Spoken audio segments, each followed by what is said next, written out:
Hello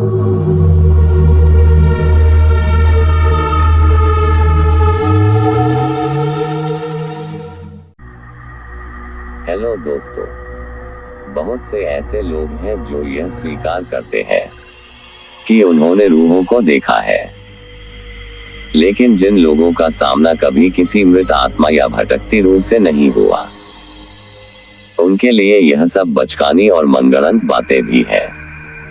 इसमें गलती उनकी नहीं जो रूहों के होने को नकारते हैं, लेकिन कहते हैं ना सच तो सच होता है, उसे किसी के स्वीकार करने या नकार देने से फर्क नहीं पड़ता।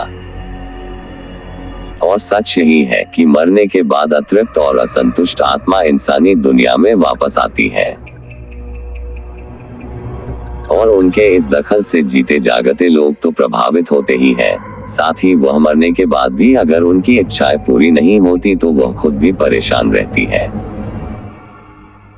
आज हम आपको ऐसे ही एक स्थान के बारे में बताएंगे जहां मुर्दे चलते हैं और मृत आत्माएं अपना पहरा जमाए हुई है। सैन डिएगो, कैलिफोर्निया, न्यूयॉर्क के एक एकांत स्थान पर स्थित डिसूजा हाउस, जिसका निर्माण अल्वेट डिसूजा ने 1821 के आसपास करवाया था। लेकिन जैसे ही डिसूजा के बेटे की मृत्यु हुई, इस घर में अचानक ही हादसों का सिलसिला शुरू हो गया। डिसूजा का बेटा सिर्फ 18 महीने का ही था जब उसे तेज बुखार ने अपनी चपेट में ले लिया और इसी कारण वह इस दुनिया से चल बसा।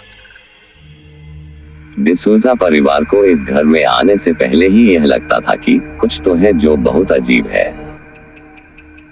उन्हें इस बात का भी अंदेशा था कि इस मकान को रूहों ने अपनी चपेट में ले रखा है। स्थानीय लोगों ने कई बार उन्हें चेताया भी था कि जिस स्थान पर वो मकान बनाने जा रहे हैं वहां एक व्यक्ति की मौत हुई थी, लेकिन उन्होंने इस बात पर विश्वास नहीं किया और मकान के निर्माण का काम जारी रखा और इसमें रहने भी आ गए। लेकिन उस मृत आदमी की रूह ने उन्हें हर समय परेशान किया। बेटे की मौत के कुछ समय बाद डिसूजा के घर 2 बेटों और 1 बेटी का जन्म हुआ, और कुछ ही समय बाद एक गंभीर बीमारी की चपेट में आकर उसकी पत्नी का देहांत हो गया।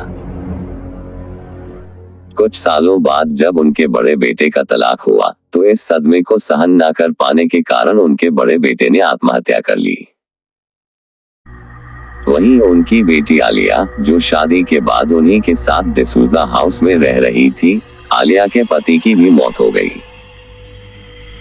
मौत का यह सिलसिला तब तक चलता रहा जब तक परिवार के हर एक सदस्य की मौत नहीं हो गई। वर्ष 1961 तक आते आते डिसूजा हाउस के हर एक सदस्य की मौत हो चुकी थी। यह मकान अपने ही लोगों की मौत का कारण बना, इसीलिए कोई भी इस मकान को खरीदने के लिए तैयार नहीं होता है। स्थानीय लोगों का कहना है कि डिसूजा को अपने कमरे में चहलकदमी करते हुए देखा जा सकता है, लेकिन सबसे ज्यादा भयावह मंजर वो होता है जब शीशे में आलिया अपने बाल संवारते हुए दिखाई देती है। यूं तो डिसूजा हाउस को सरकार ने अपने कब्जे में ले लिया है, लेकिन अभी भी वहां कोई नहीं जाता।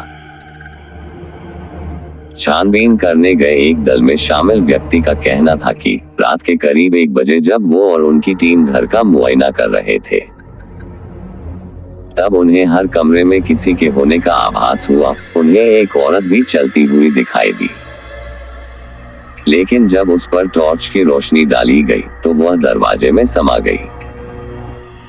लोगों का मानना है कि डिसूजा हाउस में जितने भी लोगों की मौत हुई,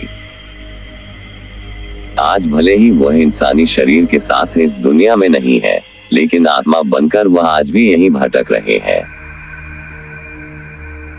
दोस्तों, यह कहानी आपको कैसा लगा कमेंट बॉक्स में लिखकर जरूर बताएं, और इस कहानी में कुछ तो बात है जैसा लगे तो इस चैनल को सब्सक्राइब जरूर करें। तो दोस्तों, आज के लिए बस इतना ही। कल फिर मिलेंगे एक नई सच्ची कहानी के साथ। आप हमेशा सतर्क रहें, न जाने कब क्या हो जाए।